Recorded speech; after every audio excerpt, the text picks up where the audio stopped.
नमस्कार, स्वागत है आप सभी का आप सभी के पसंदीदा कार्यक्रम मसला में, और मैं हूं आपके साथ ज्योति आर्या। हरियाणा विधानसभा चुनाव का शोर बढ़ा हुआ है। तारीख के ऐलान के बाद जितना फोकस प्रचार पर है, उससे भी कई ज्यादा जो जोर है वो प्रत्याशियों के नामों के मंथन पर है। सभी पार्टियों के लिए बड़ी चुनौती ये बना हुआ है। बीजेपी की अगर बात करें तो 90 विधानसभा सीटों के लिए आज या कल में उम्मीदवारों की पहली लिस्ट आ सकती है। इसके लिए गुरुग्राम से लेकर के दिल्ली तक मंथन चल रहा है। प्रधानमंत्री नरेंद्र मोदी की अगुवाई में बीजेपी की केंद्रीय चुनाव समिति यानी सीईसी की मीटिंग चल रही है, और इसी को लेकर के दिल्ली में बीजेपी के कोर ग्रुप की मीटिंग भी हुई।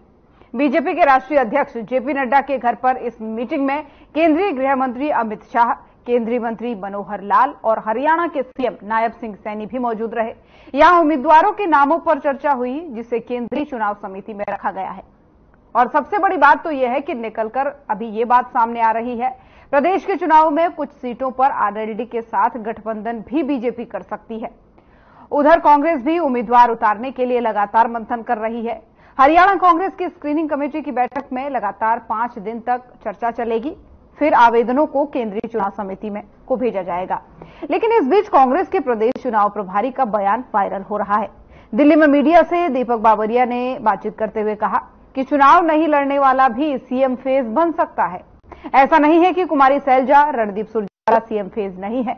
हमने सिर्फ सांसद के चुनाव नहीं लड़ने की बात कही है, वो भी आगे सीएम का फेज हो सकते हैं। जिसके बाद ये भी कयास लगाए जा रहे हैं कि कांग्रेस क्या उन सांसदों को विधानसभा का टिकट नहीं देगी जो चुनाव लड़ने की इच्छा जाहिर कर रहे थे।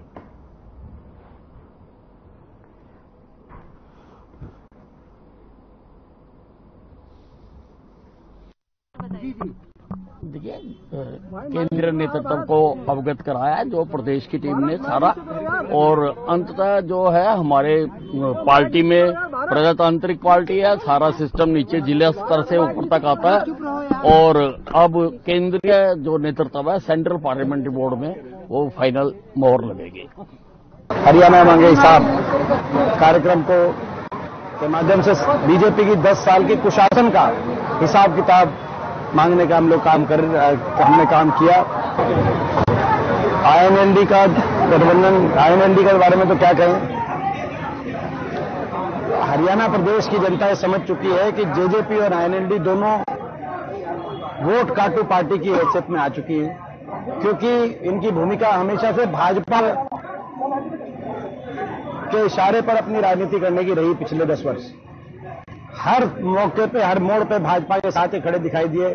यहां तक कि छोटी छोटी बात भी, जैसे भाजपा ने कहा कि चुनाव की तारीख बदली जाए, तो आईएनएलडी पता नहीं भाजपा कहने से या बिना कहे भी, क्योंकि बिना कहे भी वो चिट्ठी लिख देंगे, ऐसा कोई उनकी कार्यशैली रही है। तो जनता ने उनको पहचान लिया है कि भाजपा की बी और सी टीम है। हम करना भी नहीं चाहते, पूरी दुनिया जानती है कि भारतीय जनता पार्टी घबरा चुकी है, और ये चुनाव आयोग है वो भारतीय जनता पार्टी निर्वाचन। और इन्हीं सब तमाम मुद्दों पर आज भी हम चर्चा करने वाले हैं। चर्चा के लिए मेहमानों का पैनल हमारे साथ जुड़ चुका है। सबसे पहले परिचय उनका आपसे करवा दूं। योगेश सिहाग जी, प्रवक्ता कांग्रेस, हमारे साथ जुड़ चुके हैं। राकेश भड़ाना जी, प्रवक्ता आम आदमी पार्टी, हमारे साथ जुड़ चुके हैं। रामराजी शर्मा जी, प्रवक्ता बीजेपी के तौर पर हमारे साथ जुड़ चुके हैं। आप सभी मेहमानों का बहुत स्वागत है। पहला सवाल रामराजी शर्मा जी आप ही से लेना चाहूंगी। दिल्ली, पहले गुरुग्राम में मंथन चला, अब दिल्ली में मंथन चल रहा है, केंद्रीय चुनाव समिति की बैठक चल रही है, लेकिन एक कयास लगाए जा रहे हैं, या एक बात सामने आ रही है कि आरएलडी के साथ बीजेपी हरियाणा में गठबंधन कर सकती है और भी कुछ क्षेत्रीय दलों को ले सकती है। क्या इस बात में सच्चाई है, या फिर इस बारे में पार्टी कोई विचार कर रही है कि किसी तरीके के गठबंधन की खबरें आगे सुनने को मिल सकती हैं? देखो जी, चुनाव का टाइम में तरह तरह की अफवाहें उड़ती रहती हैं। मेरी नजर में ऐसा नहीं है, और बाकी किससे गठबंधन करना है नहीं करना है ये केंद्रीय नेतृत्व का काम है। तो मैं समझता हूं हमने कोई गठबंधन की जरूरत नहीं है, और देवतुल्य जनता जनार्दन के आशीर्वाद से जिस तरह केंद्र में हमारी सरकार बनी है, हरियाणा में भी तीसरी बार हमारी सरकार बनने जा रही है, और नायब सैनी जी दूसरी बार मुख्यमंत्री बनने जा रहे हैं, क्योंकि हमने काम किया है। काम के आधार पर जनता जनार्दन का आशीर्वाद हमारे साथ में। जिस तरह से हमने कभी सपने में सोचा था केंद्र में भी इतना अच्छा काम होगा, प्रदेश में भी इतना अच्छा काम होगा। केंद्र की 2-3 उपलब्धियां मैं आपको बताऊंगा। विदेश में हमारा डंका बजा है, वह आर्थिक दृष्टि से मजबूत हुए हैं, रक्षा के क्षेत्र में आत्मनिर्भर हुए हैं, एक भव्य ऐतिहासिक राम मंदिर का निर्माण हुआ है, धारा 370 और 35 से जम्मू कश्मीर से हटाई गई है, हमने 5 लाख का बीमा इलाज फ्री कराया है। और जो बच्चे बेचारे 3-3 पीढ़ी खाली चली गई, कोई चपड़ासी नहीं लगा था, क्यों? ट्रेन में तो उन दौर में था नहीं, और मुख्यमंत्री अपने क्षेत्र के बच्चों को नौकरी लगाता था इनके टाइम में। आज किसान मजदूर का बालक आज बिना खर्ची बिना प्रति के, जिसकी 3 पीढ़ी खाली चली गई थी, कोई चपड़ासी नहीं लगा था, मेरिट के आधार पर क्लास 1 अफसर लग रहा है। ये हमारी सरकार ने कराया है, ये नायब सैनी सरकार कर रही है।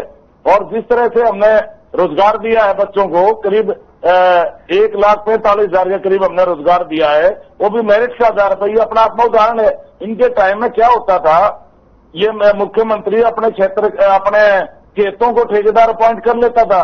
हर डिपार्टमेंट में ठेकेदारी पड़ता थी, और वो क्या ठेकेदार क्या करता, पैसे लेकर भर्ती करता, 2-4 महीने बाद उसको धक्का देकर निकाल देता, ना उसको तनख्वाह देता, ना PF ESI जमा करता, फिर दोबारा वो नए लड़के भर्ती कर देता पैसे लेके, फिर दोबारा उनको हटा देता, फिर तीसरे भर्ती कर देता। हमने ठेकेदारी प्रथा को बंद करा, कौशल रोजगार निगम लेकर आए, और कौशल रोजगार निगम के तहत माननीय मुख्यमंत्री जी ने उनकी नौकरी की गारंटी ली है।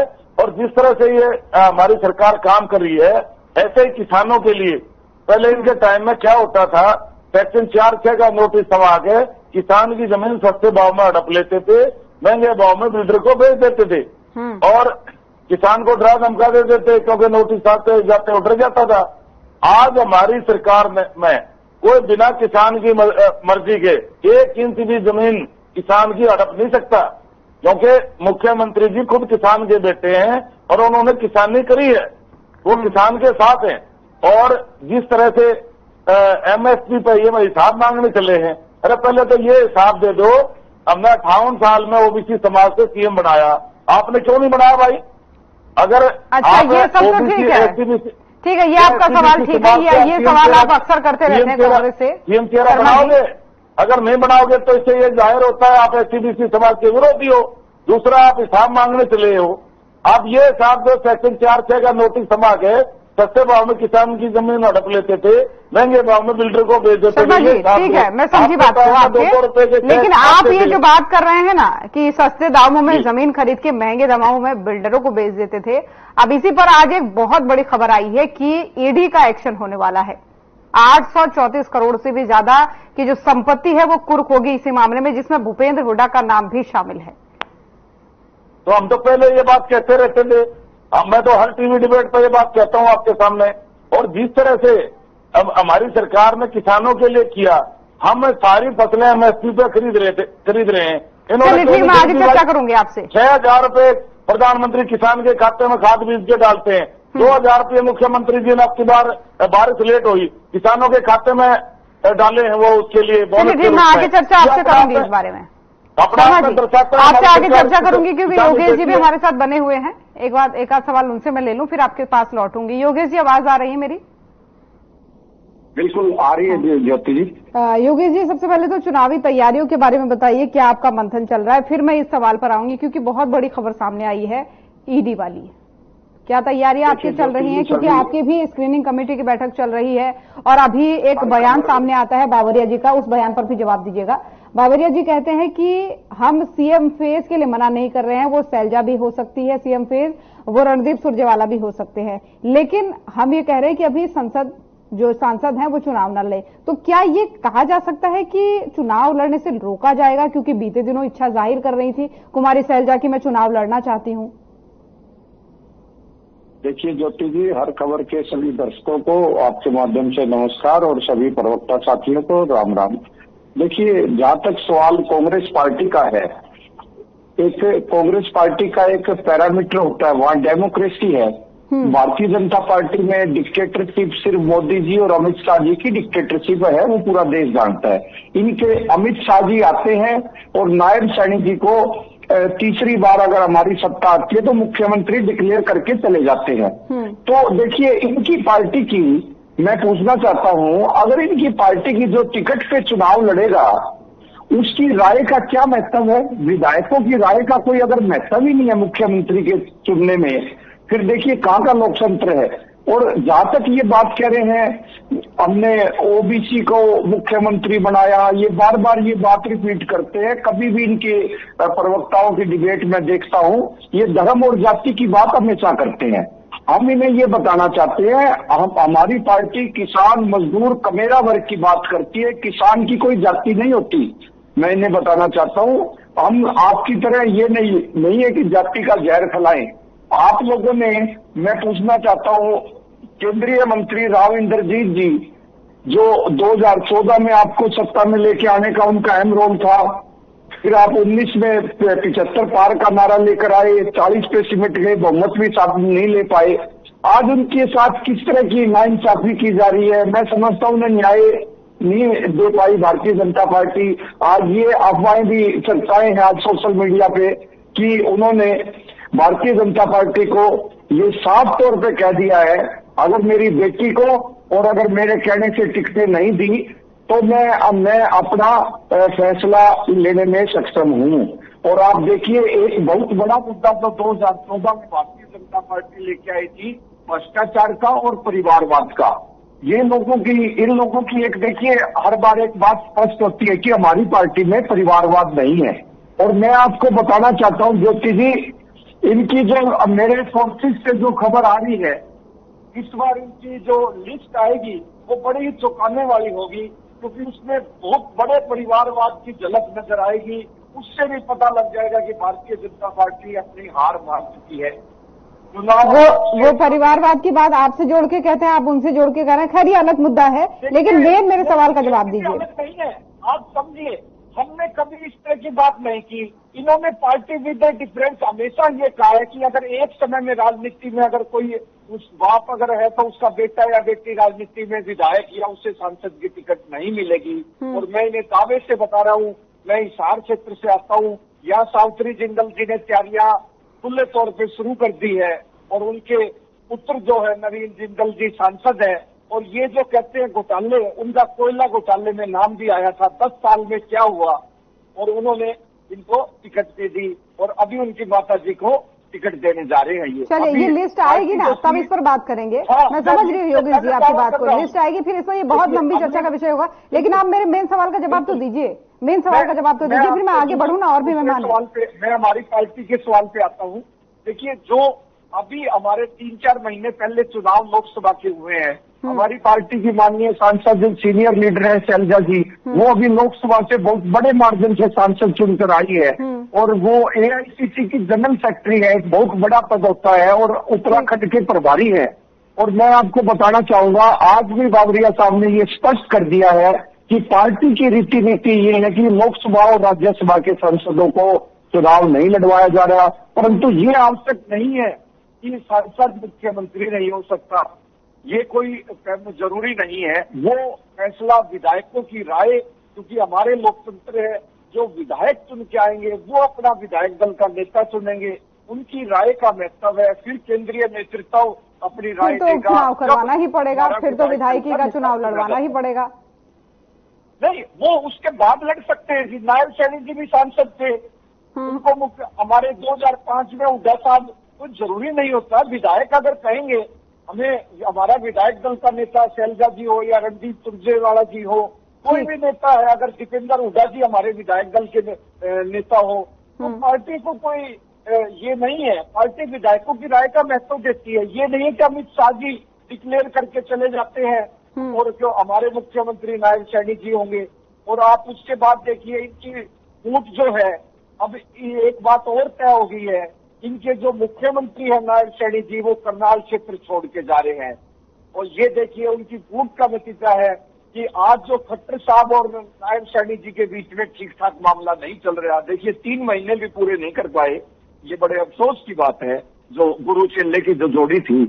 फिर मैं आता हूँ, नहीं, ये बात आप कैसे कह रहे हैं, ये बात आप कैसे कह रहे हैं कि ठीक ठाक नहीं चल रहा है? देखिए, ये बात हमारे भी अपने इनपुट्स होते हैं और ये पूरा प्रदेश जानता है। अब जो इनकी सूची आएगी उसमें लॉबिंग चल रही है। नहीं, आपका इनपुट होता होगा, पर इसका कुछ प्रमाण तो मिलना चाहिए ना। अब जब खुलकर आपके नहीं सुनिए बात को सुनिए, जब आपके नेता खुलकर इस बात को कहते हैं कि भाई हुड्डा साहब हमारे साथ भेदभाव कर रहे हैं, हमें रैलियों में शामिल नहीं होने दे रहे, हमारे इलाके में नहीं आते हैं, तो आपके प्रवक्ता कहते हैं यहाँ पर कि कोई भेदभाव नहीं है, कोई गुटबाजी नहीं है। अब इस तरीके का कोई प्रमाण भी नहीं है मीडिया में, और आप कहते हैं कि हमारे बिल्कुल ज्योति जी, बिल्कुल देखिए मीडिया में इनका जो प्रमाण है स्पष्ट रूप से विज साहब अपनी पीड़ा जाहिर कर चुके हैं। वो कितने उनके ट्वीट्स आते हैं, और राव इंद्रजीत जी खुल के अपना मोर्चा खोले हुए हैं, आप देख चुके हैं। प्रोफेसर रामविलास शर्मा, अभी आप मनोहर लाल और नायब सैनी की बात कर रहे थे, अभी आप रावदान सिंह में चले गए। बिल्कुल नहीं, मैं उनकी बात क्लियर आपको बताना चाहता हूँ। मनोहर लाल जी बादशाहपुर सीट है इनकी, अपने उनके चहेते हैं जिन्होंने गुड़गांव में इतनी बड़ी प्रॉपर्टी डीलिंग की। राकेश बड़ाना जी जानते हैं क्योंकि ये उस क्षेत्र से आते हैं, जिन्होंने 10 साल में एक मैं कहूँ केंद्रीय मंत्री राव इंद्रजीत जी से भी ज्यादा सरकार में हस्तक्षेप किया। आज वो उनकी टिकट के लिए लॉबिंग कर रहे हैं। और देखिए उनके, जब तो मैं खटास की बात कर रहा हूँ ना, हमारे पास आप देखना ये इनपुट कोई वो नहीं है, आप इनकी ओपन जो आप देखना अभी जब सूची आएगी, जब आपके इनपुट्स यहाँ तक बात पहुंचाएंगे तो हम इस पर जरूर चर्चा करेंगे। खैर राकेश जी भी वेट कर रहे हैं, उसके बाद मैं लौटती हूँ आपके पास। यही मैं रख रहा हूँ, ठीक है, मैं लौटूंगी क्योंकि मेरा 1-2 सवाल जो मेन थे उसका जवाब अभी आपने नहीं दिया। मैं फिर से उन्हीं सवाल पर आऊंगी और लौटूंगी। राकेश जी चुनाव की तैयारियां कैसी चल रही है ये भी बताइए। और एक और बड़ा बयान मनीष सिसोदिया जी का भी सामने आया है। उन्होंने कहा है कि 5 से 7 दिनों में केजरीवाल जी बाहर आ जाएंगे, और जब उनसे सवाल पूछा गया कि क्या आप कांग्रेस के साथ गठबंधन करने वाले हैं तो उन्होंने इनकार भी नहीं किया। उन्होंने कहा इसका फैसला इसके बारे में सोचा जाएगा।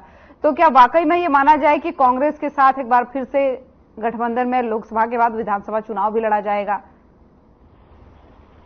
ज्योति जी, ये स्पष्ट है कि हम अकेले चुनाव लड़ेंगे, परंतु राजनीति में संभावनाओं से कभी इंकार नहीं किया जा सकता।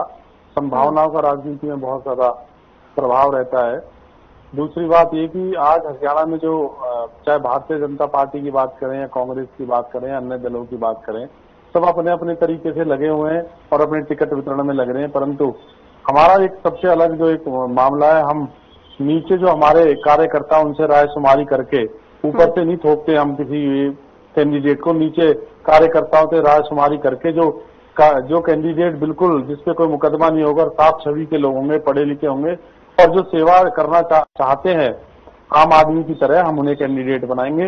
और हमारा जो 90 की 90 विधानसभाओं में अच्छी तरीके से हमारा एक वर्ग तो पूरी तरीके से हो चुका है और हम आगे बढ़ चुके हैं इस कड़ी में। और जिस तरीके से मनीष सिसोदिया जी ने कहा कि अरविंद केजरीवाल जी, हमें न्यायपालिका पे पूरा भरोसा है कि वो जल्दी छूट कर बाहर आ जाएंगे और हरियाणा में एक नए तरीके से राजनीति की शुरुआत होगी। और ज्योति जी, मैं एक बात और कहना चाहता हूं कि देखिए, भारतीय जनता पार्टी की हम बात करें तो भारतीय जनता पार्टी तो आज सिर्फ जाति की बात करती है, कभी जात की बात करती है, कभी नॉन जात की बात करती है। अभी हमारे प्रवक्ता कह रहे थे कि ओबीसी का क्यों नहीं 18 से 20 सालों में इन्होंने कोई मुख्यमंत्री बनाया। मैं इनसे पूछना चाहता हूं, इसका मतलब जो जाट लोग हैं, जो जाट हरियाणा में जो रहते हैं, जिनकी संख्या काफी ज्यादा है, तो इसका मतलब उन्हें आप कुछ मानते नहीं है कि ओबीसी की बात कर रहे हैं। और ओबीसी की अगर आप बात कर रहे हो तो मैं आपसे पूछना चाहता हूं कि हरियाणा में ओबीसी के लिए आपने ऐसा क्या कर दिया जो हरियाणा में आज के ओबीसी आज आपके साथ लगेंगे। 9.5 साल इन्होंने पंजाबी मुख्यमंत्री को रखा, तब ये हरियाणा में पंजाबी की बात करते थे, और 6 महीने में हरियाणा में जब इन्हें लगा कि इनकी जमीन खिसक चुकी है और हरियाणा में कोई अस्तित्व इनका बचा नहीं है और अगर विधानसभा के चुनाव लड़ेंगे तो कुछ बचेगा नहीं, इसलिए इन्होंने 6 महीने पहले ओबीसी का कार्ड खेलने की कोशिश की। परंतु ज्योति जी, मैं एक बात कहना चाहता हूँ कि हरियाणा के लोग मूर्ख नहीं है। इन्होंने 2 बार झूठ बोल के 2 बार सत्ता को हड़प लिया, परंतु इस बार ऐसा नहीं होगा। और रही बात, हम कांग्रेस की बात करना चाहते हैं। अभी मेरे भाई लोकतंत्र की दवाई दे रहे थे कि एक तरफ आप कहते हैं जनता मूर्ख नहीं, दूसरी तरफ कहते हैं कि झूठ बोल करके इन्होंने सत्ता ले ली 2 बार। तो अगर जनता मूर्ख नहीं तो सत्ता कैसे देगी? लोगों को कुछ बातें समझ आई होंगी तभी सत्ता सौंपी होगी। खैर ये अलग सवाल है। 2 बार इन्होंने लोगों को झूठ बोल के जो राजनीति कर ली, जात नॉन जात की बात कर ली, अन्य बातें करी, परंतु उनपे एक पे भी ज्योति जी खड़े नहीं उतरे। और अभी मेरे भाई लोकतंत्र की बात कर रहे थे, मैं इनसे पूछना चाहता हूँ, जब चौधरी भजनलाल के नेतृत्व में 67 एमएलए आए थे और एमएलए में से ज्यादा का 50 से 55 एमएलए कहते हैं कि चौधरी भजनलाल मुख्यमंत्री बनना चाहिए, तब वो कहाँ लोकतंत्र चला गया था? जब भूपेंद्र सिंह हुड्डा को सोनिया गांधी और अन्य लोगों ने थोप दिया था, तो तब लोकतंत्र कहाँ चले? कांग्रेस की तो ऐसे हालात हो गए ज्योति जी, ताकि टिकटों से कोई लेना देना नहीं है, जनता से इनका कोई लेना देना नहीं है। जैसे कौन बनेगा करोड़पति, इनके में तो एक वो मामला चल रहा है कांग्रेस में, तो कौन बनेगा मुख्यमंत्री की लड़ाई चल रही है, ना कि 36 बिरादरी के जो लोग हरियाणा में रहते हैं उनकी हित की बात कर रहे हैं, ना इनका कोई अभी कोई कैंडिडेटों पे मंथन भी चालू नहीं हुआ है। परंतु आप मुख्यमंत्री पे जरूर स्क्रीनिंग कमेटी की बैठक चल रही है जरूर, और कुछ संभावित नाम भी बता रहे हैं। की कैंसिल हो जाती है ज्योति जी, होती है फिर खत्म हो जाती है। और अभी इनके जो प्रभारी हैं ज्योति जी, उनकी आप देखें, उनके इन पिछले 10 दिनों के बयान में देखे तो एक बार तो वो कहते हैं कि जो 2 बार चुनाव लड़ चुके हैं उन्हें टिकट नहीं मिलेगी, फिर वो दोबारा ये कहते हैं कि नहीं, जो 2 बार चुनाव लड़ चुके हैं उनकी जमानत जिनकी जब्त होगी उन्हें टिकट नहीं मिलेगी। फिर तीसरी बार ये ऐड कर देते हैं कि जो 2 बार चुनाव लड़े हैं और उनकी नीचे से ग्राउंड से रिपोर्ट अच्छी आ रही है तो उनको टिकट दे देंगे। तो मुझे तो लगता है कि कांग्रेस का तो ना प्रदेश अध्यक्ष का, ना और अन्य का, ना प्रभारी का कोई आज के समय में जो स्टैंड है वो क्लियर नहीं है, क्योंकि कांग्रेस को पता है कि जो हरियाणा में आने वाले समय में कांग्रेस और भारतीय जनता पार्टी जान चुकी है कि जो अरविंद केजरीवाल जी के नेतृत्व में हरियाणा में जो सरकार बनेगी, क्योंकि ज्योति जी अगर हम कांग्रेस की बात करें, बीजेपी की बात करें, तो मैं बीजेपी से एक सवाल करना चाहता हूं। बीजेपी के प्रवक्ता बैठे हैं कि ये जो आज जात और नॉन जात की बात करते हैं, परंतु आम आदमी पार्टी बात करती है शिक्षा की। मैं पूछना चाहता हूं कि आपने नए स्कूल हरियाणा में कितने बनाए? आम आदमी पार्टी करती है। चलिए ये जवाब हम ले लेंगे, ये जवाब हम भी अक्सर पूछते रहते हैं।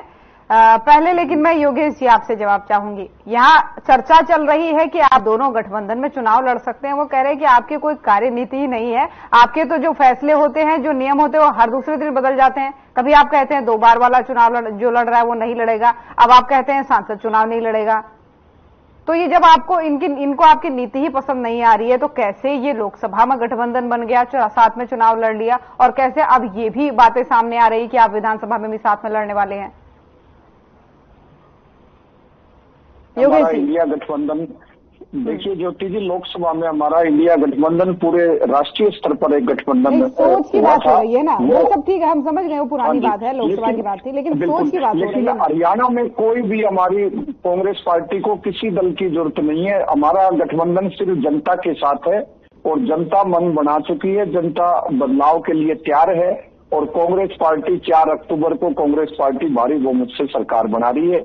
जहां तक सवाल देखिए भारतीय जनता पार्टी का है, उन्हें तो इतने छोटे, जो अपने आप को विश्व की बड़ी राजनीतिक पार्टी बोलती थी, उन्हें आज जो छोटी पार्टी है हरियाणा, ये जो कौन सी कांडा साहब वाली पार्टी है, उससे गठबंधन की कोई नहीं, आज जयंत चौधरी का, जिनका हरियाणा में कुछ भी नहीं है। तो अब देखिए आज ये चक्कर आ गया है भारतीय जनता पार्टी का, उनके पास अपने उम्मीदवार नहीं है। बड़ी बात देखिए, जिनको ये नरवाना से, अब जज्बा से जो विधायक थे, उन्हें अब 1 तारीख को शामिल करना चाहती थी, उन पे आज रेप का मुकदमा दर्ज हुआ है। 2 दिन हो गए मुकदमा दर्ज हुए। आज इनके पास ऐसा इंसियस चरित्र की पार्टी है। अब देखिए इनके पास जो इन्होंने अपने, कोई भी इनके पास 10 साल हो गए ये सत्ता में है, ये अपने नेता कार्यकर्ता नहीं बना सके। देखिए ज्योति जी, इनके पास अपना कुछ भी तो नहीं है। हमारे यहाँ 10 साल की कोठी पे दिल्ली में आपके चैनल के भी रिपोर्टर भी जाते होंगे, 10 से 15,000 आदमी जुड़ते हैं हर रोज, 2600 से ज्यादा वेतन आए हैं। एक हरियाणा में बदलाव की बयार है, और बदलाव वो होगा जो बेरोजगारी, जो आज के दिन युवाओं के लिए सबसे बड़ा मुद्दा है। और जो मेरे शर्मा जी अभी कह रहे थे बिना पर्ची खर्ची की, मुझे हैरानी होती है, SKRN में इनकी पार्टी के समर्थित विधायक जो चेयरमैन थे, वो पर्ची खर्ची, उनके एक घर से 7 आदमी नौकरी लगे हुए हैं। मैं लिस्ट देता हूँ, उन्हीं की पुत्रवधू, उन्हीं का बेटा, क्या ये पर्ची खर्ची नहीं है? हाई कोर्ट ने स्पष्ट रूप से वाइस चांसलर को हटाने के निर्देश दिए हैं हिसार के गठबंधन यूनिवर्सिटी के। ठीक हो गया, आपकी बात मैं समझ गई योगेश जी, आपकी बात मैं समझ गई। ये बताइए, ये ईडी ने जो आज एक्शन लिया है उसके बारे में कुछ बताइए। 800 कुछ करोड़ की संपत्ति कुर्क करने की बात कही है, इसमें भूपेंद्र हुड्डा का भी नाम शामिल है, इसके बारे में क्या कहेंगे? हमारे बिल्कुल जो सांस को आज नहीं, हमें बिल्कुल न्यायपालिका पर भरोसा है। और आप देखिए 10 साल हो गए भारतीय जनता पार्टी सत्ता में है, अगर कुछ भी ऐसा होता तो आज तक वो जांच में क्या कर पाई। और देखिए आज जैसे ही अब चुनाव डिक्लेयर होते हैं, इन्होंने हमारे नेता राव दान सिंह जी का के साथ हमारे सुरेंद्र पवार जी जो ये पिछड़ों की बात करते हैं ना, हम कभी जाति पाति की बात नहीं करते, जो इन्होंने हमारी जाति के पिछड़ा वर्ग के विधायकों को परेशान किया हुआ है ये ठोकर साहब। और क्योंकि इनकी नीति क्या है कि विधायकों पे दबाव बना के डरा धमका के ईडी सीबीआई इनके होते हैं, ये वॉशिंग मशीन है, उसमें धुल जाती है बहुत जल्दी। नहीं, अपने मामले में न्यायपालिका हो गया, दूसरे के मामले में हो गया कि हमें फंसा रहे हैं। दूसरे के मामले समझा नहीं चलती जी। वो समझ गए रामराज जी। शर्मा जी के पास जा रही हूँ मैं, 1 मिनट आ रही हूँ। योगेश जी, शर्मा जी, आप इनकी बातों का कुछ जवाब देना चाह रहे थे, वो भी दीजिए। और ये कह रहे हैं कि आपके पास तो लोग ही नहीं है, कैसे आप उम्मीदवार बनाएंगे, इसलिए आपको आरएलडी जैसे यूपी के दल का सहारा लेना पड़ेगा हरियाणा में। अब देखो मैं मेरे भाई को बताना चाहूंगा, हमारी पार्टी विश्व में सबसे बड़ी पार्टी है, सबसे बड़ा संगठन है हमारा। मैं फॉर योर काइंड इन्फॉर्मेशन मेरे भाई।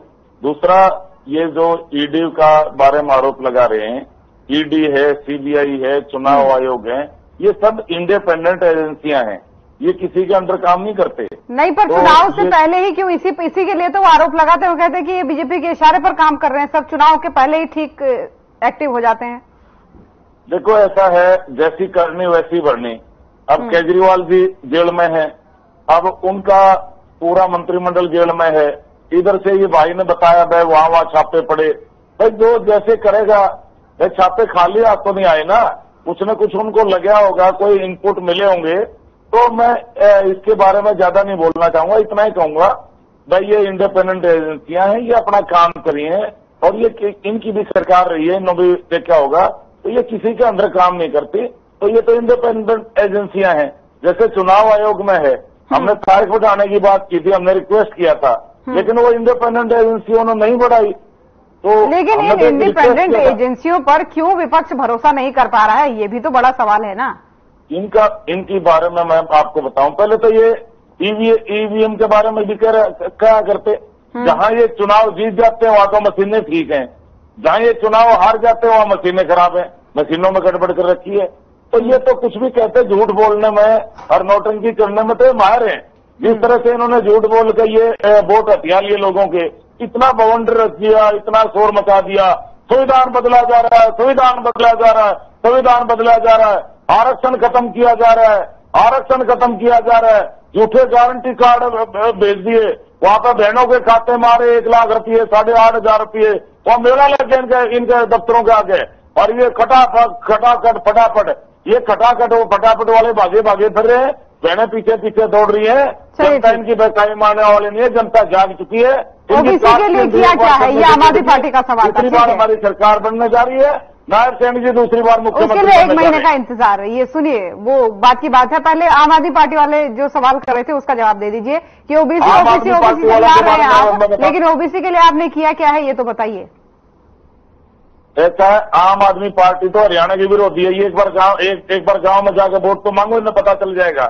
अरे पहले वो तो प्रदर्शन कर रहे हैं आपके एमपी के खिलाफ, एसवाईएल का तो पानी दे दो भाई, चंडीगढ़ में से हमारा हिस्सा दिवा दो, और वहां पे पंजाब यूनिवर्सिटी से हमारा हिस्सा दिवा दो, सारा राज है वहां पे पंजाब में।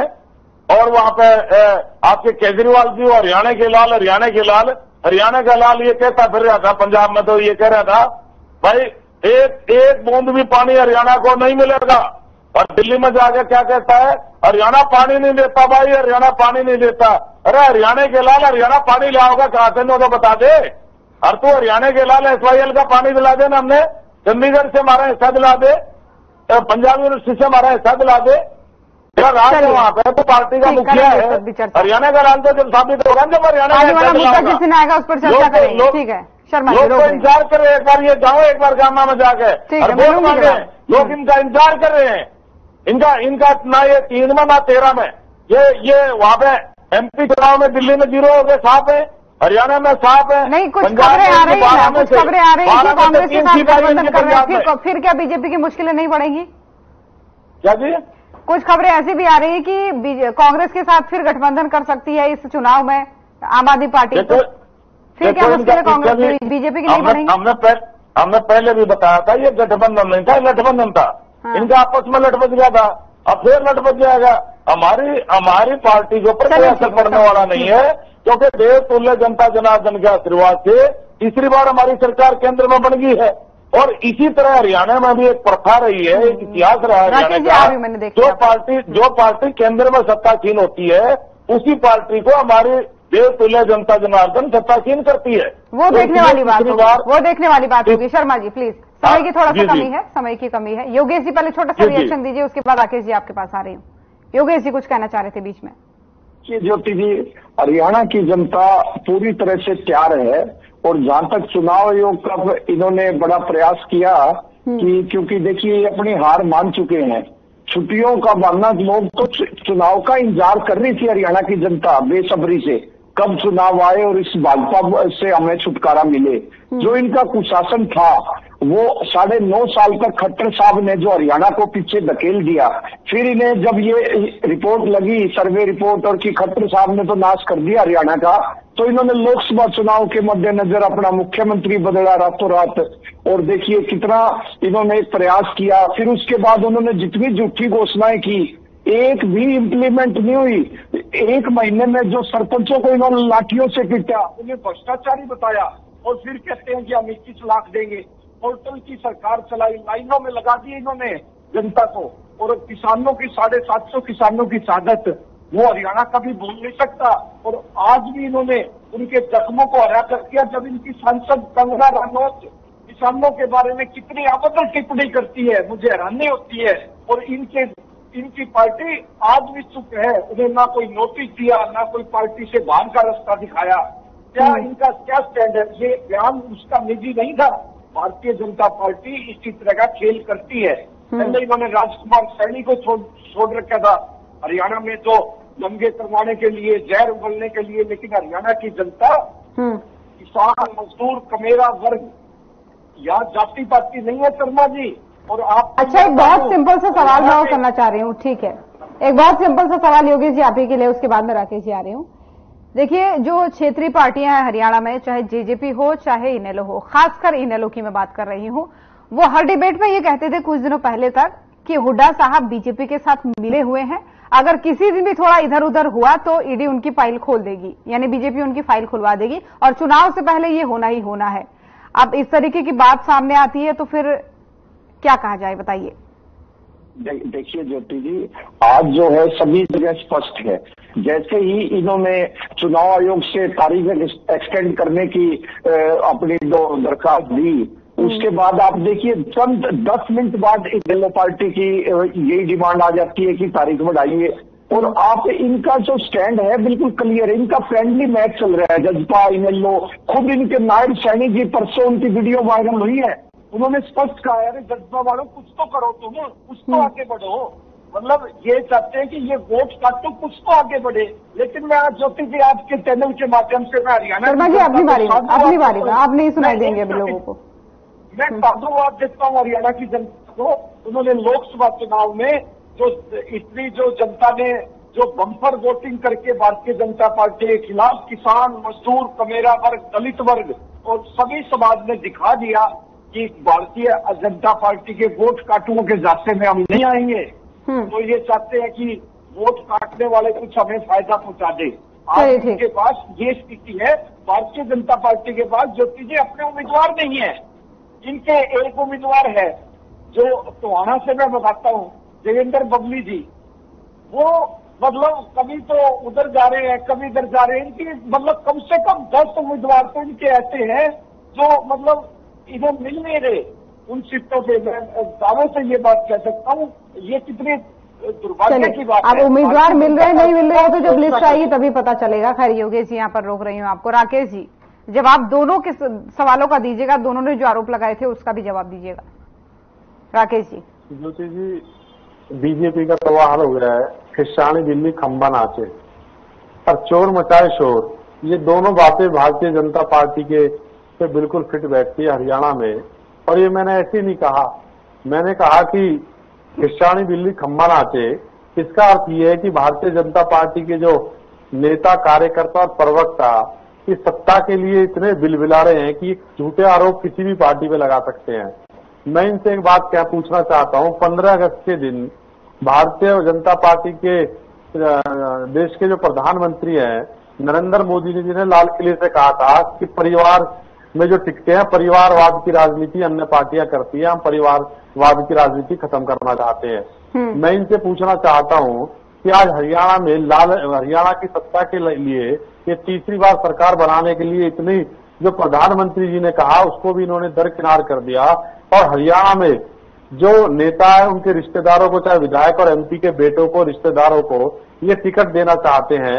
इतने बुरी तरीके से ये हरियाणा में सत्ता के लिए लालच में डूबे हुए हैं। दूसरी बात, मैंने दूसरी बात बोली कि चोर मचाए शोर, तो चोर मचाए शोर का मतलब ये है ज्योति जी कि हरियाणा में जितने इन्होंने घोटाले किए, जितने इन्होंने भ्रष्टाचार किए, चाहे इनके मंत्री हो, चाहे एमएलए हो, चाहे इनके कार्यकर्ता हो, उसका हिसाब लेने का वक्त अब हरियाणा के लोगों के सामने आ गया है।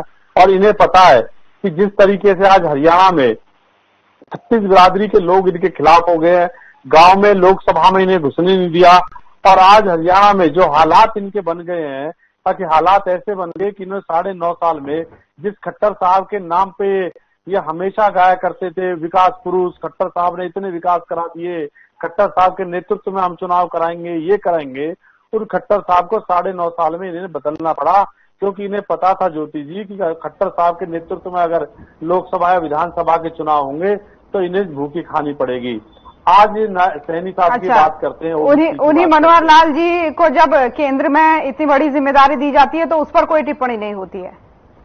नहीं, जिम्मेदारी देखो, जिम्मेदारी तो इन्होंने दी है, इनकी मर्जी है, उन्हें कुछ भी बना सकते हैं, इनकी पार्टी है, इनकी सरकार है। नहीं, जब अब उनके नेतृत्व में क्षेत्र का, प्रदेश का विकास नहीं हो पा रहा है, आप कह रहे हैं, तो फिर केंद्र में क्यों जिम्मेदारी दी जा रही है, ये बताइए। अब जो बार बार चाहे आम आदमी पार्टी हो चाहे कांग्रेस हो, इस बात को कहती है कि बीजेपी को लगा कि भाई नहीं काम हो रहा है तो इसलिए उनको बदल दिया, तो जब नहीं ही काम हो रहा है तो वो फिर केंद्र में कैसे काम कर रहे हैं? केंद्र में इसलिए काम करें जो हरियाणा में भ्रष्टाचार हुए ना ज्योति जी, कभी उनका खुलासा ना हो जाए, इसलिए उन्हें खुश करने के लिए केंद्र में दे दी है कि आप यहाँ बैठ जाओ, यहाँ खुश रहो, यहाँ घोटाले करो, हरियाणा को तो लूट लिया आपने, अब यहाँ भी लूट बचाओ।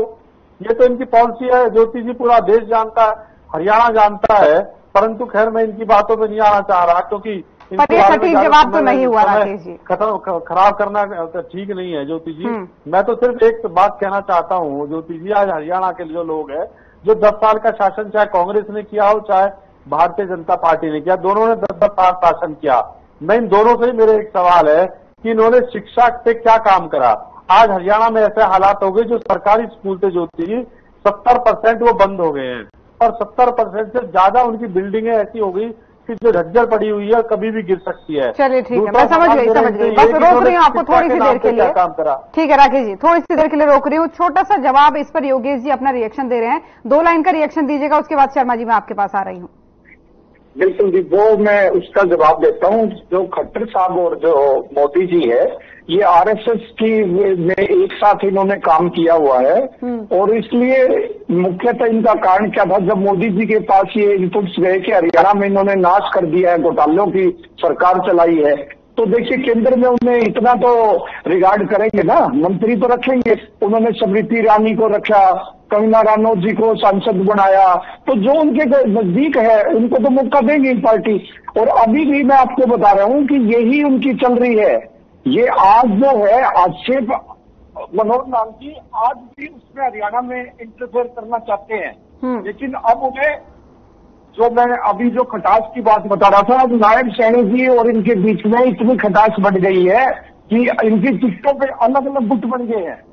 अब टिकट की जब लिस्ट आएगी फिर इस पर बात करेंगे। पहले मैं शर्मा जी आपके पास आना स्पष्ट हो जाएगा जी योगेश जी, तो फिर तब इस पर बात करेंगे। शर्मा जी कैसे बचाव करेंगे दोनों के आरोपों से? वो कह रहे हैं कि मित्रता निभा रहे हैं, वो कुछ और कह रहे हैं। शर्मा जी की आवाज बढ़ा दें। मैं ये भाई हैं आम आदमी पार्टी वाले बढ़ाना जी, मैं इनकी बात का जवाब देता हूँ। जिस सरकार का पूरा मंत्रिमंडल जेल में हो, प्रदेश का मुखिया जेल में हो, और वो भी शराब घोटाले में, वो घोटाले की बात कहता है, तो इससे बड़ी शर्म की बात और क्या हो सकती। दूसरा, इन्होंने प्रचार किया हरियाणा में, हरियाणा का लाल, हरियाणा का लाल। मैं फिर अपनी बात को दोहरा देता हूँ, और हरियाणा का लाल पंजाब में जाके कहता है एक बूंद पानी हरियाणा को नहीं मिलेगा, और फिर हरियाणा का लाल दिल्ली में जाके कहता है हरियाणा हमारे को पानी नहीं देता। अरे हरियाणा के लाल, हरियाणा पानी कहाँ से देगा? तो तेरी सरकार है, तो दुआओं का जब तो देगा मेरे भाई। राकेश जी अपनी बारी में भी आपकी आवाज नहीं आएगी। दूसरा क्या है, चंडीगढ़ में से हमारा हिस्सा दिला हरियाणा के लाल, पंजाब यूनिवर्सिटी से हमारा हिस्सा दिला, SYL का पानी दिला, उस पर तो ये बोल नहीं रहे। और रही बात ओबीसी ये बात कह रहे थे ओबीसी सीएम क्यों बनाया? हमने महसूस किया क्योंकि हमारी पार्टी राष्ट्रवादी जातिवादी तो है नहीं। वो तो कह रहे कि आप जातिवादिता ही करते रहते हैं। हाँ, पार्टी ने महसूस किया कि भाई एक भाई आर्थिक दृष्टि से, सामाजिक दृष्टि से, राजनीतिक दृष्टि से पीछे रह गया, कोई समाज पीछे रह गया, तो उसको बराबर में लेके खड़ा कर दिया। तो मैं समझता हूं अपना आप में तो अच्छी बात है ये। और रही बात इन्होंने कहा भाई कांग्रेस ने क्यों नहीं बनाया, वो जवाब दें। और ये अभी बात कर रहे थे, आम आदमी पार्टी की बात चल रही है अभी, इन्होंने हमारे मनोहर लाल जी के बारे में कहा। पहले ये सुशील कुमार गुप्ता ये रहने वाले कहाँ के हैं? हरियाणा के इतिहास में मैं समझता हूं, हिंदुस्तान के इतिहास में पहली ऐसी घटना थी जो किसी प्रदेश का प्रभारी हो। प्रभारी हमेशा अन्य प्रदेश का लगाया जाता है। आपको भी ज्योति जी अच्छी तरह पता है इस बात का, और ये मेरे दोनों प्रवक्ता मेरे भाई बैठे, इनको पता है। हरियाणा का प्रभारी लगाया सुशील कुमार गुप्ता, रहने वाला दिल्ली का रहने वाला। और फिर क्या वही प्रदेश अध्यक्ष मिला इनको? इसका मतलब और किसी पर विश्वास नहीं था या इनका कोई कैंडिडेट ही नहीं था। दूसरा फिर टिकट भी उसी को दी। अरे मेरे भाई, और तो खाम का ये झंडे ठाए फिरते हैं, या आप भी बढ़ाना जी खाम का पर्चे चिपकाते फिरो, खाम का झंडे फरका रहे हो, आपकी भी कितने गिनती को ना। अरे ये बात ऐसा है ना, ये 3 में ना 13, ये दिल्ली में 0 हो गए, पहले भी 0 थे, इनका खाता नहीं खुला। हरियाणा में भी 0 है, और पंजाब में 12 में से 3 इनकी सीट आई है। तो ये इनका पार्टी का फ्यूचर है। और हरियाणा की जनता तो इंतजार कर रही है कब ये आए और कब वोट मांगे, फिर पूछेंगे। आवेदन आ रहे हैं हजारों की संख्या में पार्टियों के पास, और सभी पार्टियां ये कहती हैं एक दूसरे से कि आपके पास कैंडिडेट ही नहीं है। ये अजीब सा सवाल है, बड़ा कंफ्यूजन है। मैं शर्मा जी आपको रोक रही हूं। ये तो प्रूफ है, ये तो आपके सामने जो कुछ है। दूसरा, ये भाई जो अभी बता रहे थे कांग्रेस वाले भाई का मैं जवाब दूंगा। इन्होंने SC/BC समाज से सीएम चेहरा डिक्लेयर क्यों नहीं करा? शैलजा बहन जी कह रही हैं अगर मन में बनाओ, वही तो आज बावरिया जी कह रहे हैं सीएम फेज होंगे, वो भी हो सकते हैं, सुरजेवाला जी भी हो सकते हैं, बस हम चुनाव नहीं लड़ाएंगे। इन्होंने उसके ऊपर आरोप लगा दिया कि आप क्यों टिकट डिक्लेयर कर रहे हो। इनके अंदर तो इनकी पार्टी में तो कई कांग्रेस है। शैलजा बहन जी कांग्रेस है, भूपेंद्र हुड्डा कांग्रेस है, रणदीप सुरजेवाला कांग्रेस है, चौधरी वीरेंद्र सिंह कांग्रेस है, और वो कैप्टन अजय यादव कांग्रेस है। उसके लड़के ने तो अपने आप को डिक्लेयर भी कर दिया भाई यदि हमारी पार्टी का शासन आएगा तो मैं डिप्टी सीएम होऊंगा। तो मैं समझता हूं जिस तरह से इनका लट बज रहा है, और जिस दिन टिकट डिक्लेयर हो जाएंगी उस दिन देख रहे हैं इनकी पार्टी में बहुत बड़ी टूट होगी। और मनोहर लाल जी के बारे में इन्होंने कहा सर मनोहर लाल जी को क्यों बदला गया? ऐसा मनोहर लाल जी ने बहुत अच्छा काम किया, मेरिट के आधार पर नौकरियां दी हैं। उन्होंने एक इच्छा जाहिर करी थी। बदलाव एक प्रकृति का नियम है, इतिहास गवाह है, समय समय पर बदलाव होता रहता है। उन्होंने इच्छा जाहिर करी थी भाई युवा शक्ति को आगे आना चाहिए, और मैं 9 साढ़े 9 साल बहुत मुख्यमंत्री रह लिया। उन्होंने पहले भी कहा था कि भाई मैं बहुत टाइम तक मुख्यमंत्री रह लिया, तो युवा शक्ति को आगे आना चाहिए। पार्टी को दूसरी जिम्मेवारी सौंपे तो मैं निभाने के लिए तैयार हूं। पार्टी ने एमपी का कैंडिडेट बनाया और बहुत ज्यादा मार्जिन से जीत के आए, और केंद्र में मंत्री हैं वो, और बहुत बड़े विभागों के मंत्री हैं। उनका प्यार, आशीर्वाद, कन्या दुलार हमारे को मिल रहा है। केंद्रीय नेता ये जानकारी मुझे लगता है सभी के पास है। मैं आपको रोक रही हूँ, समय की थोड़ा सा कमी है। शर्मा जी मैं लौटूंगी, कुछ जवाब बहुत देर से राकेश जी देना चाह रहे हैं। राकेश जी। ज्योति जी, जो डिबेट आपके चैनल पे देख रहे होंगे आज लोग, आज शर्मा जी की बात को सुन के बड़े हंस रहे होंगे जैसे मैं हंस रहा हूँ। शर्मा जी, शायद आपकी पहली नॉलेज के लिए मैं बता दूं, जो सुशील गुप्ता जी और जींद के रहने वाले हैं, आप डिबेट में आगे थोड़ा ये तो पता कर लिया करो कौन सी पार्टी के कौन से अध्यक्ष आके, आपको शायद इस बारे में पता ही नहीं है। दूसरी बात अभी मुझे बड़ी हंसी आ रही थी कि 9.5 साल बाद मुख्यमंत्री जी को यह एहसास हुआ कि किसी ताकि 9.5 साल में विकास कराए, तो जब विकास कराए तो अच्छा था, तीसरी बार उनके नेतृत्व में चुनाव करा लेते। क्या जरूरत थी नेतृत्व बदलने की? मैंने क्या क्या बताया? हमारे देश के विपक्ष के लोग आपको इन बातों में घेरते हैं, साल बाद आपको आपने मुख्यमंत्री बदल दिया। आप क्या जरूरत के बात में कौन आया बताइए? क्योंकि आपको आपके तो मीटिंग में है। अरे आपने केजरीवाल नहीं आनी चाहिए, सुशील मुझे पता है कि आपकी पाठशाला में ये सिखाया जाता है कि आप ज्यादा बोलो, झूठ बोलो, अगले प्रवक्ता को बता दो। मैंने समझ दिया आपको समझ दिया। बचे हुए समय में अगर फिर मिला तो आपको जरूर दूंगी, एक बार सुन लीजिए। ज्योति जी कंटिन्यू कीजिए आप। तो ज्योति जी, मैं इनसे पूछना चाहता हूँ कि आज हरियाणा में ऐसे क्या हालात हो गए जो ओबीसी करने लगे, क्योंकि इन्हें पता है ज्योति जी, आज हरियाणा में जो इन्होंने कार्य करे, जो घोटाले करे। मैं इनको एक और बात बताती हूँ, फरीदाबाद के नगर निगम में ज्योति जी 200 करोड़ का घोटाला हुआ। जब इनके मंत्री और एमएलए के नाम उसमें आने लगे तो हरियाणा में पहली बार ऐसा हुआ कि जहां फाइलें रखी हुई थी, इनके कंप्यूटर रखे हुए थे, उसी कमरे में इन्होंने आग लगा दी। और जहां ये हजारों करोड़ रुपए जो स्मार्ट सिटी के नाम पे हरियाणा में आए, वो स्मार्ट सिटी आज अपने आप में पहली जैसी सिटी भी नहीं रही। चाहे वो फरीदाबाद की बात हो, चाहे करनाल की बात हो, चाहे अन्य जहाँ जहाँ इन्होंने स्मार्ट सिटी के नाम। अच्छा, एक टिप्पणी इस पर भी कीजिए राकेश जी। ये जो ईडी वाला मामला आज सामने आया है, 800 कुछ करोड़ की संपत्ति की कुर्की की है, जिसमें भूपेंद्र हुड्डा जी का नाम सामने आया, एक टिप्पणी इस पर भी कीजिए, फिर मैं आगे बढ़ती हूँ। देखिए, भारतीय जनता पार्टी को पता है कि विपक्ष के लोगों को कैसे घेरना है, विपक्ष के लोगों पे ईडी और सीबीआई का कैसे प्रयोग करना है। वो तो इन्हें लग रहा है कि आज हरियाणा से इनकी सत्ता जारी है। जो विपक्ष के लोग हैं उनको अभी ऐन मौके पे, चाहे हुड्डा साहब हो, चाहे अन्य कोई लोग हो, उन लोगों पे कैसे ईडी का और सीबीआई का इन्हें प्रयोग करना है। वो लोग दबाव की राजनीति करना चाहते हैं, परंतु नेताओं पे तो दबाव बढ़ा सकते हैं ज्योति जी, तो आम आदमी पे दबाव नहीं बढ़ा सकते। और आम आदमी ने बिल्कुल ठान लिया है कि आने वाले वक्त में भारतीय जनता पार्टी का हरियाणा से सूपड़ा साफ करेंगे और आम आदमी पार्टी की सरकार बनाएंगे। चलिए, अब मैं आती हूँ योगेश जी आपके पास। एक फाइनल कमेंट भी दीजिएगा और दोनों के सवालों का जो भी उन्होंने आप पर आरोप लगाए उसका जवाब भी दीजिएगा। बिल्कुल। देखिए ज्योति जी, मैं अभी रामराज शर्मा जी की बात को सुन रहा था। इतने सीनियर प्रवक्ता है ये, कुछ बहाना तो ठीक बनाना चाहिए। देखिए, मैं समझता हूँ सभी दर्शक देख रहे हैं। और देखिए, जिस समय खट्टर साहब को बदला गया, कोई उनकी तरफ से ऐसा कोई स्टेटमेंट ये दिखा दे कि उन्होंने अपनी इच्छा जाहिर की हो कि मैं अपना पद छोड़ना चाह रहा हूँ, कोई एक ऐसी दिखा दे, तो देखिए आपको अपनी जो स्थिति है वो स्वीकार करनी चाहिए। कि एक मिनट आप थोड़ी देखिए, भाजपा के प्रवक्ताओं में यही कमी है, ये इंटरप्ट बहुत जल्दी करते हैं दूसरे की बात में, थोड़ी सुनने की भी क्षमता होनी चाहिए। फिर दूसरा मैं जो बात आ रहा हूँ, क्योंकि उन्होंने पिछले देखिए 9.5 साल तक बिल्कुल हरियाणा को इतना बर्बाद कर दिया हर क्षेत्र में। सबसे बड़ा मैं बेरोजगारी का आलम तो कहना चाहता हूँ, पर्चे लीक, इस सरकार ने जानबूझ के कोर्टों में स्टे लगवाए।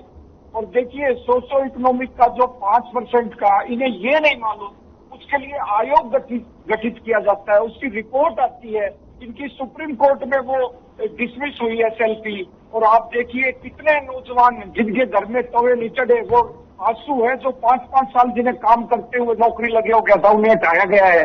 और किस तरह से इन्होंने आरक्षण खत्म किया एससीआरएम के माध्यम से।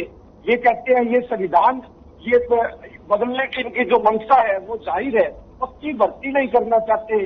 और हमारा जो संकल्प है 6,000 रुपए बुढ़ापा पेंशन होगी, 300 यूनिट बिजली मुफ्त होगी, और हमारे जो जितने 2 लाख पक्की नौकरी सरकार बनते ही लगाए जाएंगे। और ये जो अध्यापकों की जो कमी है स्कूलों कॉलेज में, सबसे पहले शिक्षा के क्षेत्र को हम सुधारने जा रहे हैं। और जिस तरह से इनकी जो आप देखिए जो सोच है, इनकी जो स्कूल बंद कर दिए इन्होंने, कितने हजारों स्कूल इन्होंने बंद किए हैं। तो इनकी जो किसानों को किस तरह लाठियों गोलियों से इन्होंने 750 किसानों की शहादत पर खट्टर साहब उन्हें कभी आतंकवादी बताते थे, कभी देशद्रोही बताते थे। तो ये इस तरह के मुद्दे। एक मिनट, एक सेकंड जी, मैं यही कहना चाहता हूँ, इन्होंने तो हमारा हिसाब नहीं दिया। हमारा ये इनका हिसाब जनता जो 1 अक्टूबर को इनका करने वाली है, और इन्हें भारतीय जनता पार्टी को बाहर का रास्ता दिखाने जा रही है, और हरियाणा में जनता की सरकार बनने जा रही है। शर्मा जी कह रहे हैं कि आपने तो हमारे सवालों का जवाब नहीं दिया, आपने तो हिसाब नहीं दिया, लेकिन अब लोग आपको हिसाब देंगे। जो हिसाब मांगने काबिल होगा उसी को तो हिसाब दिया जाएगा। हमारे एक आम धारणा है ज्योति जी, मैं आपको बताऊं, पहले हिसाब मांगने वाला ये कहेगा भाई यूं तो मेरा हिसाब है भाई, और भाई ई तुम हिसाब दो। अरे तुम तो अपने 10 साल का तो हिसाब दे दो मेरे भाई। किसान की जमीन सस्ते भाव में हड़प ली, सेक्शन 4(6) का नोटिस समा के महंगे भाव में तुमने बिल्डर को बेच दी, ये हिसाब दो। दूसरा, एमएसपी पे आपने किसानों की फसल क्यों नहीं खरीदी, ये हिसाब दो। 2-2 रुपए के चेक प्राकृतिक आपदा में आपके टाइम में आते थे, ये हिसाब दो। दूसरा, किसान मजदूर के गरीबों के बच्चों को बिना खर्ची बिना पर्ची के आपने नौकरी क्यों नहीं दी, जो हम दे रहे, ये हिसाब दो। मुख्यमंत्री के क्षेत्र के बच्चे लगाए, क्या निवासी हल्कों के बच्चे नहीं पढ़ते, ये हिसाब दो। दूसरा, आपने झूठ बोल के वोट हथियाया, काट की अंडी चढ़ाई, झूठ बोल के आरक्षण खत्म कराया जा रहा है, आपने झूठ बोला। आपने झूठ बोला संविधान बदला जा रहा है, आपने झूठ बोला बहनों के खाते में 1 लाख आएंगे, 8,500 रुपए महीना आएंगे, खटाखट फटाफट, और झूठे गारंटी कार्ड आपने बांटे, ये हिसाब दो। अरे हिसाब मांगने वाला अपना तो हिसाब दे दो मेरे भाई। 10 साल का जिस तरह से आपने घोटाले कर रखे हैं, जनता देख रही है, जनता आपको नकार चुकी है और ये जनता जाग चुकी है। काट की अंडी आपकी एक बार चढ़ गई, आगे चढ़ने वाली नहीं है। तीसरी बार हमारी सरकार बनेगी केंद्र की बात थी, और नायब सैनी जी दूसरी बार हमारे मुख्यमंत्री बनेंगे, क्योंकि छत्ती बरादरी के मसीहा है, छत्ती बरादरी का आशीर्वाद उनके ऊपर है। और आप हिसाब मांगने चले, ये भी हिसाब दे दो, आपने SC/BC समाज से 58 साल में क्यों नहीं आपने सीएम बनाया, क्या आप SC/BC समाज से सीएम चेहरा डिक्लेयर करोगे, ये भी हिसाब दो। हमने तो OBC समाज से बना दिया और आगे भी यही मुख्यमंत्री हमारा रहेगा। आप हिसाब मांगने तो चले, ये भी हिसाब दे दो। आज SC/BC समाज आपसे हिसाब मांगने जा रहा है, क्योंकि आप हिसाब तो दे नहीं रहे, आपने तो पहिए जला दी, हिसाब वाली पहिए जला दी आपने तो इसलिए मेरे भाई तीसरी बार हमारी सरकार बनेगी और नायब सैनी जी दूसरी बार मुख्यमंत्री बनेंगे, क्योंकि जनता का आशीर्वाद, छत्ती बरादरी का आशीर्वाद हमारे ऊपर है। और जिस तरह से वो जनता के बीच में जाते हैं, छत्ती बरादरी का आशीर्वाद उनको मिलता है। युवाओं के हृदय सम्राट हैं, युवा उनको क्या नाम है, उन्हें बड़े उत्साहित होते हैं, जहां भी हो जाते हैं। युवाओं को क्या नाम है, बहुत आगे बढ़ाया हमने।